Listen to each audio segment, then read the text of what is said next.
Okay, I'm going to describe some things to you. Now, it's not as exciting as showing you some of these videos, but I'll make these slides available and I'll embed those videos. And if you have an archive of today's meeting, you'll have full access. So let's just think now.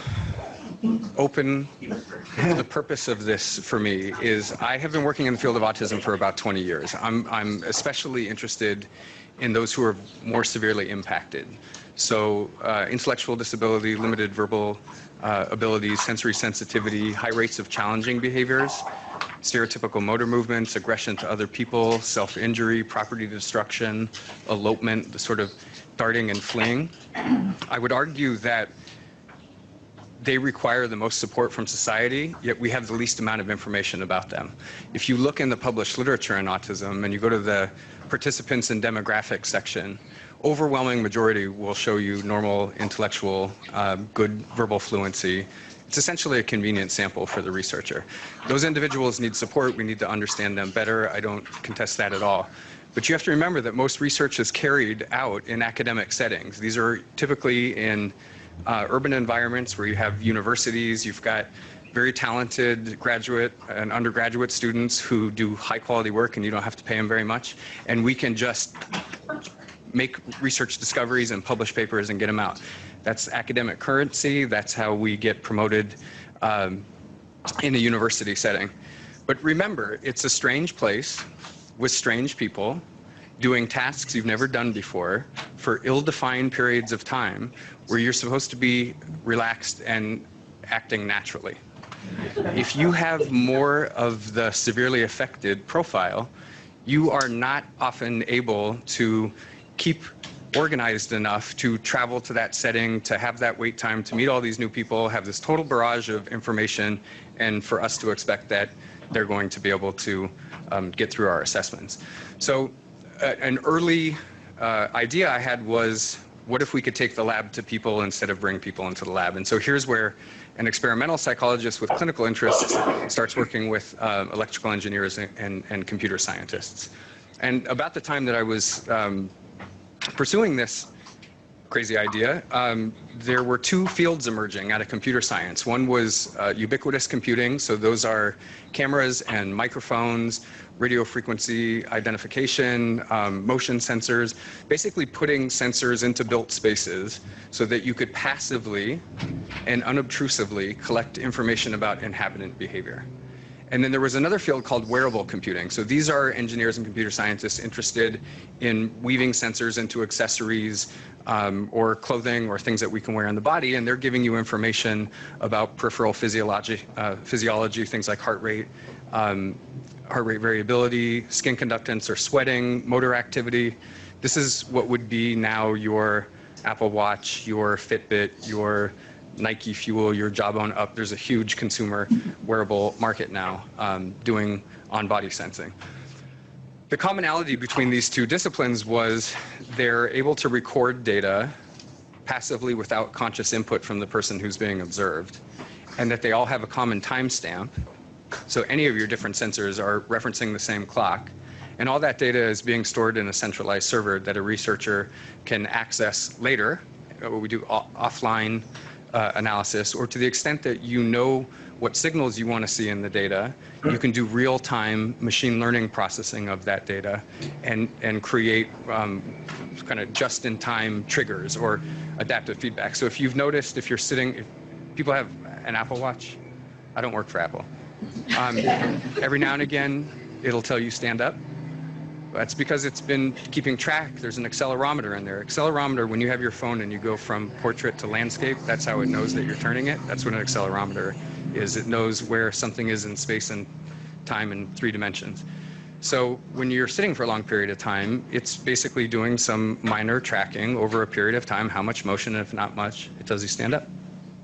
Okay, so now translation. So stereotypical motor movements, hand flapping, body rocking, and finger flicking. It's one of the core features of autism. We see it higher occurrence in those who are more severely impacted. The consensus definition in the literature, I know we have behavior analytic people here, but if you sort of broaden to the bio psych community, they'll say that it's invariant in form. That means it always looks the same to our eye. It has no obvious eliciting stimulus, meaning we don't know what may have occasioned this behavior, and it has no adaptive function. That is, it's purposeless on the part of the individual. Now, it's not tics like Tourette's. It seems to be under regulatory control, but it seems to be just sort of aberrant behavior. And when the biopsychologists look at this, they conclude that it's behavioral output of dysregulated neuronal systems, usually dopaminergic pathways and differences in the basal ganglia.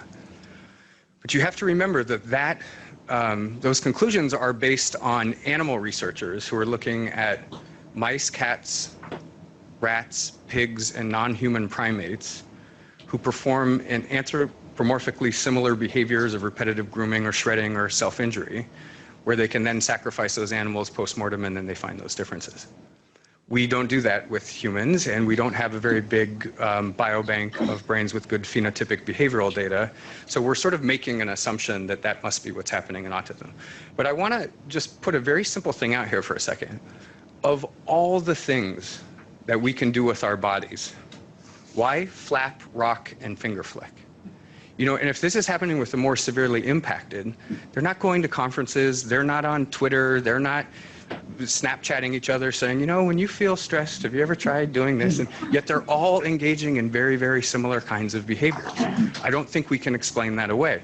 And in fact, there have been very interesting alternative hypotheses about these behaviors, that they regulate stress. In an overwhelming situation, this may be calming. In an underwhelming situation, this may be arousal producing. In the absence of language, when I engage in these behaviors, you may approach me and you're now an instrumental tool to carry out a goal that I can't do on my own. Or it may signal to you to stay away when I need a moment of reprieve. This may be how people feel their body better in space and time when they lack proprioceptive feedback. There are other clinically useful benefits of those behaviors. They may not start that way, but the environment may shape over time and people's reactions may shape some time, that those become functional, purposeful behaviors in the absence of achieving them in a more neurotypical way. So for the nerd part of me, this becomes a measurement issue. So how do we establish whether a behavior is staying the same, increasing, or decreasing? We have to do that through measurement. And if we want to know about a response to an intervention or higher frequency, intensity, or duration of those behaviors as a function of your setting, the activity you're engaged in, the people that you're with, your affective state, I need to have very high fidelity measurement of those movements. We typically take these data in the field with a survey. You ask a parent to fill out 29 questions. What's the topography? What does it look like? About how often does it occur, and how disruptive is it? So that's good, presence, absence, kind of global, but you don't administer that survey moment by moment, so you really don't get any information on intra-individual variation over time. People do live observation of these behaviors. So two of you would watch me flapping and rocking, and you would be independently jotting down, was it a flap, rock, finger flick, when did it begin, when did it end, then we can calculate frequency and duration. And you're not supposed to be conferring, you're doing that independently, and then afterwards, we'll look at inter-rater reliability. What's the rate of agreement and disagreement between our periods? In the published literature, the highest inter-rater reliability I've seen is 33% for live observation. Think about it. If you those two people turn their back and guess, they have a 50% chance of agreement. You're going to do worse attending than you are just making it up. You can videotape these behaviors. You can put them frame by frame offline, and we can get above 90% inter-rater. I did this for my doctoral work. I would not wish this upon anybody. It's very boring. It's very time consuming. It's easy to get distracted. You have to keep drinking coffee. You have to keep reminding yourself, why am I doing this? This is going to help people. And so it's good, but it's not scalable. So what we sort of set out to do was say, can we come up with a method that is as simple as administering a survey, but so as efficient, but would be as accurate as though you were doing frame by frame ground truth coding. And so we used early versions of sensors that had 3-axis accelerometers. We put them on 10 individuals with autism who were more severely impacted. We recorded those sessions, observations of them when they're engaging in hand flapping and body rocking that we had operationally defined. The sensor is time synchronized with the camera, so I have 2 independent people who are rating all those videos. That becomes our ground truth of when those behaviors are present. And then we give about 10% of that data that's been labeled to a pattern recognition algorithm. It's a decision tree classifier. And so it's training on what are the features that discriminate a flap and a rock and a finger flick from just general movement or no movement at all. That was one of the cool pictures I'm going to show you, is those streams coming out, and you could very quickly see and discriminate with your own eye when he's engaging in these 4 different classes of behavior. And as your eye can see them and will in the future, we're mathematically now describing those. And basically 10% of the data that it's trained on, we then give those classifiers 90% of the data it hasn't seen yet, and we're seeing how well does it correctly identify a flap versus a rock versus a finger flick compared to the ground truth video annotations from humans. A lot of cool technical stuff that would bore the heck out of you. We get about 95% average accuracy with less than 0.05% false positive rates with that classifier identifying those behaviors as though you were coding on a video. That means that a person, if an individual is wearing an accelerometer on each wrist and on the torso, if you use a cell phone and you opportunistically said he's doing it now and then he just stopped, she's doing it now and she just stopped, and we get 50 of those examples, that classifier can now run on that phone and detect correctly 9 out of every 10 onsets and offsets of those 3 different classes of behavior as though you were doing ground truth rating by video.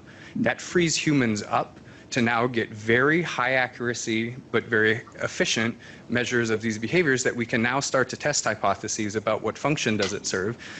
Because I personally think that because they're socially stigmatizing, and because people tend to make inferences about your intelligence when you're engaging in those behaviors and they're underestimating you, that if these are about communication, if these are about stress regulation, if there are about feeling your body in space and time or communication, can we teach a more socially acceptable way to achieve those functions? That would do an enormous for quality of life.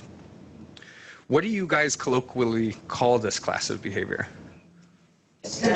All right, what is stimming shorthand for? Stimulation. Self-stimulation. There's not one published study demonstrating that these behaviors have a self-stimulatory function.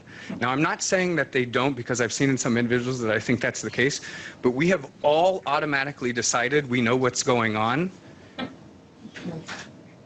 based on what information across hundreds of thousands of people doing the same behavior with high measurement reliability and validity.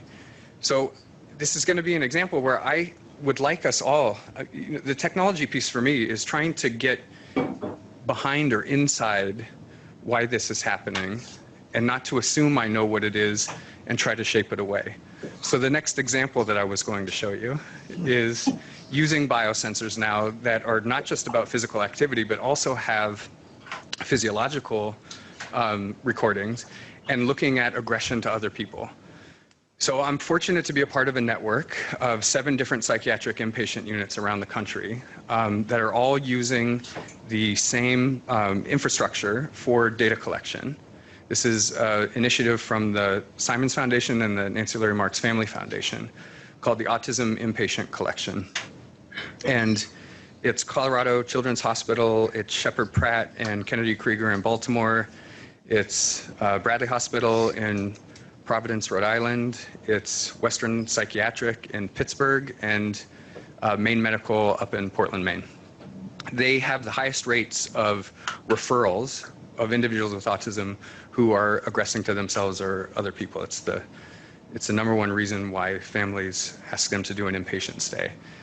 So they're there typically for 2 to 6 weeks at a time. And so we did a study using the E4 by Empaticas, a company that I do some work with. So this records motion activity, cardiovascular, electrodermal, and skin surface temperature.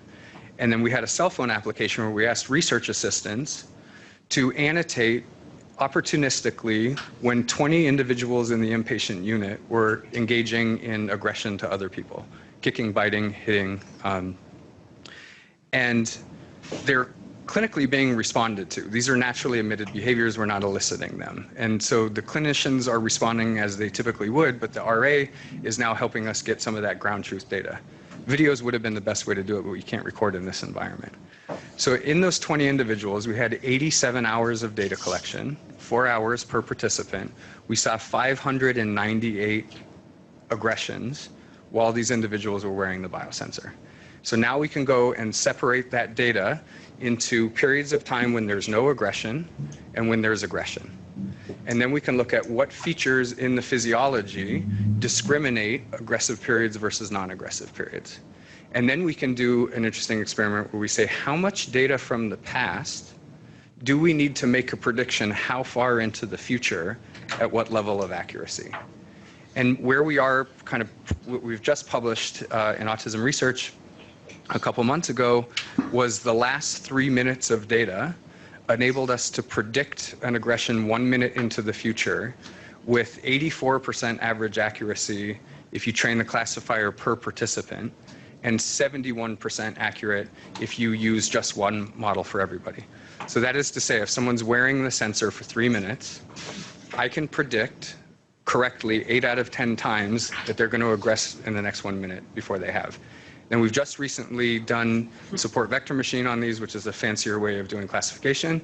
And we can use 2 minutes from the past to predict 3 minutes into the future with 98% accuracy. So we have funding now to scale that up to 270 inpatients across 3 different inpatient sites. So we can start looking at the generalizability in the population in this setting for carrying this out. And then we'd like to try to take this into real-time push notification. So I could, when the algorithm running on a phone or in the cloud detects the high likelihood, it can push a notification to a phone, to a caregiver, to now attend, triage, keep people safe, try to preemptively intervene. These behaviors are typically considered escape, avoidant, oppositional, defiant, or forensic. I would like us to reconsider and think of this as maladaptive stress and coping responses in the absence of language and all the comorbidities we've been learning about this morning and what we know about the core characteristics of autism. The world is not a very predictable place. It's scary. People are in pain. They can't communicate it. They're not overtly, we're making inferences on people's internal states based on their overt presentation, and often they're flat. It's another video I can show you. I would like to think of these as fight or flight responses. Any mammal, any reptile, if it is in a position where it feels like its personal safety is threatened, will attack or will flee. This is self-preservation. It changes our conceptualization of this, though, because it's not about dangerous kids doing dangerous things that we need to seclude and restrain and medicate. It's that we could play a role in trying to identify, trying to identify what is causing that distress that is leading to these behaviors. And think about this more as an emotion dysregulation issue, that we could be teaching better coping strategies that make those behaviors non-necessary, right? And then the last thing that I was going to show you, which gets Ron excited, and it gets me excited, it gets Ron excited because I need help with this data set. I did a study with the Simons Foundation where we took off-the-shelf, commercially available cameras, microphones, daytime physiological sensors like the one I keep pointing to that doesn't mean anything to you. And that's how it does the cardiovascular. That's called photoplasmography. So every time your heart beats, it's pushing blood to your extremities, and there's oxygen in blood. And so these 2 different color arrays can basically calculate pulse transit time, how quickly your heart is beating, and then you can get heart rate variability derived from that. So these are good measures of sympathetic nervous system arousal. Did you have to desensitize the individual? Good question. So we got usable data from all 20 participants in that first study. We tend to have a pretty high acceptance rate. Some folks will just put it on and they could care less. Others, we have to model it. We have to come up with social stories and scripts. We have to shape sort of start 5 seconds and get up to 40 minutes. We reinforce the heck out of them, make them, we put stickers on them, we can personalize it. This can look like a Wonder Woman band, or this can look like a Viking band, try to but in most cases, once it's on, they tend to forget about it. It's also shockproof and waterproof. This is partly what took so long to do these studies, is we had to get these all built in a way that I know that in an unsupervised way they could be worn and I don't have to worry about it being damaged and swallowing electronics, etc. So we had commercially available cameras, microphones, physiological sensors. We had to write a code base so that all of those sensors could write to a same common data set with the same timestamp. And then we had 20 families with autism who deployed this in their homes for 4 months with 0 instructions. And we were just going to see what would we get and what is the quality of that data. If memory serves, we have 4,000 hours worth of video. We have 1,300 hours of biosensor data. We have 116 nights of sleep through sensor-based actigraphy. And then I've asked my graduate students and undergrads, and basically anybody who's willing to help, to watch these videos after they have study certification in human subjects for identifying clinically relevant behaviors in those data sets. And now I would like to share that with people who do work in machine learning and deep learning and see if a human and machine in the loop. So if a human can identify these are periods of time when someone's doing something that we think is interesting, can an algorithm do computer vision, audio and speech analysis, biosignal processing, multimodal data fusion, and basically say, this is how me from a machine would identify that label. Or the machine says, here are times when we see recurrence across these different sensor streams, and it's showing it to humans saying, is this interesting and what is it? And in this way, we will do what's called transfer learning, where the machine is doing automated detection, humans are doing detection, and together we can try to... So here's the issue. It's tremendously valuable data about function and about response to intervention. But it would take 3,000 to 4,000 hours just to watch the video, let alone to splice it up and code it and do any analytics of it. So how, in this sort of data-rich world where we're doing deep learning, I mean, think about Siri, right? I mean, think about all the interactions you have that you've never had to do any training for, and it works great. We can be doing that with health data and have much, much, much better measurement to think about functional analysis and response to intervention. So I'm really sorry, this is a very boring way to present this work. I promise you it's much cooler with videos, and that'll happen later. Thanks.